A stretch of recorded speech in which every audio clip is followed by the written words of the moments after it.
I told you. What did I tell you? Didn't I tell you? 'Cause I told you. And when did I tell you? A long time ago. And what did I say will happen when I told you? Just add this incarnation to the it's complicated trash pile. Exactly what just happened.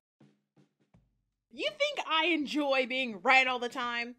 Well, maybe. But ego aside, Season 3 of Harley Quinn confirmed my fears and doubts of this couple.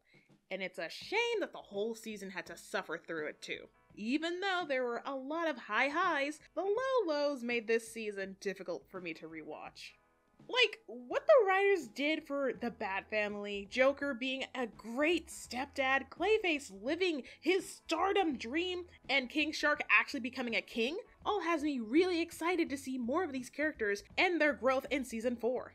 Like, showing the battered and deeply disturbing side of Bruce Wayne's psyche, the man behind the mask that's buried with such trauma and hurt that he won't allow himself to heal. Going so far off the deep end that he stole Frank from Ivy, messing up her whole plans to terraform Gotham, but not as bad as Harley did, might I add, just to resurrect his parents, nearly causing a zombie plant apocalypse. I can't believe, but I can, that was the nail in the coffin for Bruce to realize, maybe brooding for over 30 years over the death of my parents isn't the healthiest thing for me, and is interfering with my personal and romantic relationships, as well as my work ethics. This is why my girlfriend left my overly clingy ass. It's not her job to fix me, I gotta fix me. Or, just a thought. Also, I'm really glad that it's Harley that's gonna be helping Bruce through his trauma. Now let's just hope she doesn't try screwing yet another one of her patients.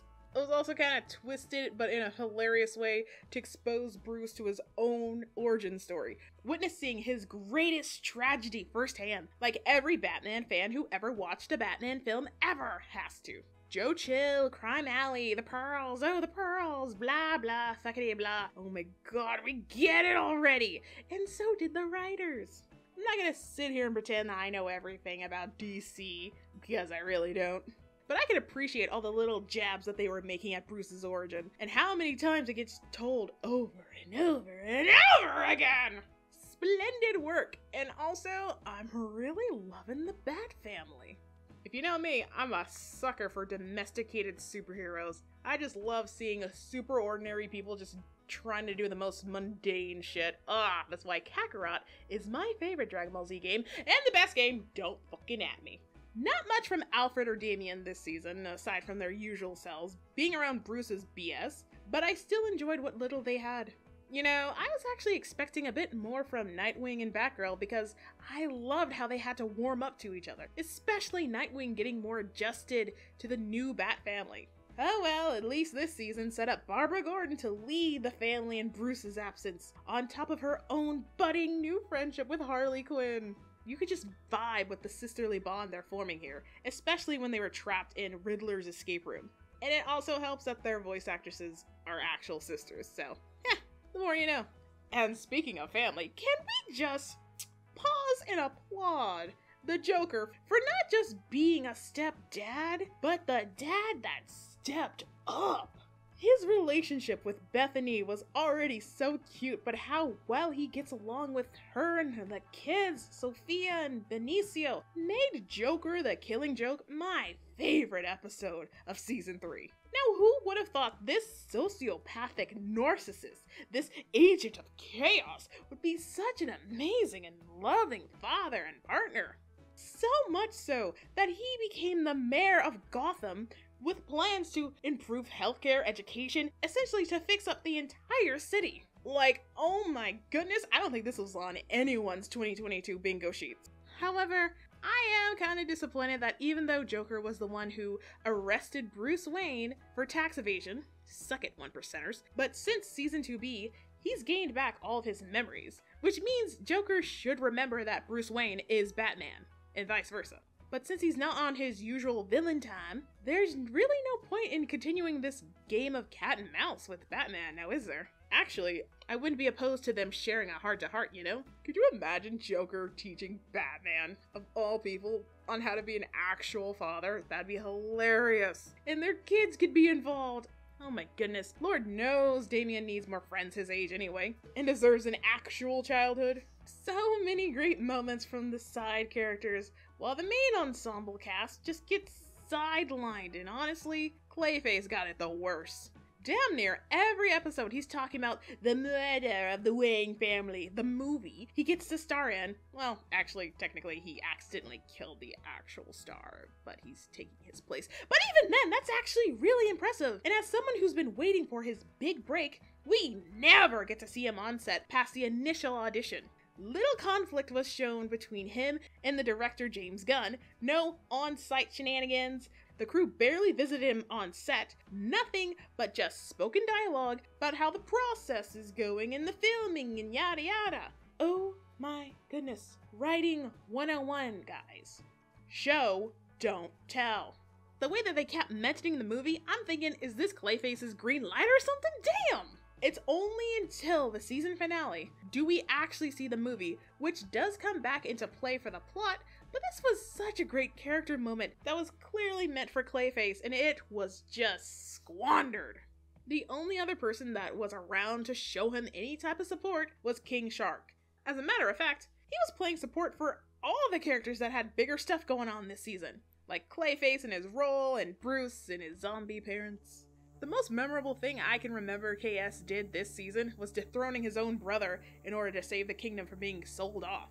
You know, Lion King style, there must only be one. Which makes him an actual king now. But again, not much is done with him. Even returning characters, the Riddler, Two-Face, Gordon, Nora, Dr. freaking Psycho. Stop acting like y'all hated Dr. Psycho. He was the funnest character in season 2. Stop gaslighting yourselves, damn. They were just all afterthoughts in the wake that is... HarlIvy. I've never sugarcoated it before. I don't like this couple. I don't like this ship. They just don't make sense in my mind, but let's get into it. Now, while of course I'm on board with a main sapphic couple being front and center, that doesn't mean every other character's screen time gotta get nixed for it to fit in. Otherwise it feels unbalanced, unnatural, and just distracting. And I've made it pretty clear about how I feel about this couple that was birthed purely out of lust and lies. But even if they got together without all that baggage, I'm just gonna say it, Harley and Ivy is a forced relationship, and they are not good for each other. Yes, representation is good and it matters. See my playlist. But I'm gonna need y'all to put down your rose-tinted glasses for a second and really think about how these two are a good couple, because they're not. Oh sure, they have cute moments together, they kiss a lot, but aside from that, all I can think about is how Harley disrupts and disrespects not only Ivy's space, but her plans to terraforming Gotham. Not to mention the contradictory support the two of them share, it just feels so poorly handled. Though I do agree with the message at the end of the season finale, you and your partner don't have to share the same goal. You can still be supportive of one another by other means. That's great, all well and good, but in this context, Harley starts teaming up with the Bat family, and assumably, Ivy will try another method to terraform Gotham, which will get innocent people hurt whether they want it or not, whether that's planned or otherwise. This isn't some he was a punk, she did ballet, opposites attract bullshit. This is them on opposite sides of the law and moral values. That's like if Lex Luthor dated Superman. It just doesn't work. No matter how many times these two make out or bang or be all cutesy-wootsy and supportive and gross. I just can't overlook how inconsiderate Harley can be to Ivy, and Ivy just having her plans ruined because of her girlfriend pulling a "it's either your dream or me." Manipulative as fuck. For the right reason to save innocent people, but still manipulative. It's so infuriating to watch, and you know what's the kicker of it all is? These two are acting completely in character. Harley, being a love-starved, clingy, and annoying while in a new and healthier relationship with the only person that's her friend, and easing her way into becoming an anti-hero, because even though she's a bad guy, she's still a good person. In character. Ivy being a reclusive, self-conscious workaholic that fails leading people because she's had a hard time around others in general, and would rather stay inside and work on her evil schemes. In character. HarlIvy being each other's worlds and willing to compromise and support each other, even though the other disrupts and seems to lose interest in the other's hobby. Out of character. Would have worked better as friends rather than lovers, you know. In no way should they be able to sustain a healthy long-term relationship when all Harley does is take and fuck up Ivy's shit, and Ivy just goes along with Harley's nonsense while putting herself second. Harley has been love-bombing Ivy all season to an unsettling degree, while Ivy has a more rational approach to their relationship, wanting to share her interest of plants with her girlfriend with a smashing attention span of a Cocker Spaniel. Their new coupling feels almost akin to friends with benefits or bros that smash. Let's stop kidding ourselves. They were far better when they were just friends, and should have remained that way. Not everything needs to be accurate to the comics, especially since most people who watch the show aren't that familiar with the comic book relationships. Like me. Ivy deserves someone who actually respects her plans and space and wants to sit on the couch and plot to get rid of all the humans for the plants. She's a strong, independent meta-human with a fierce attitude, witty, a woman at work, such a beautiful hair, and God, I want her so bad.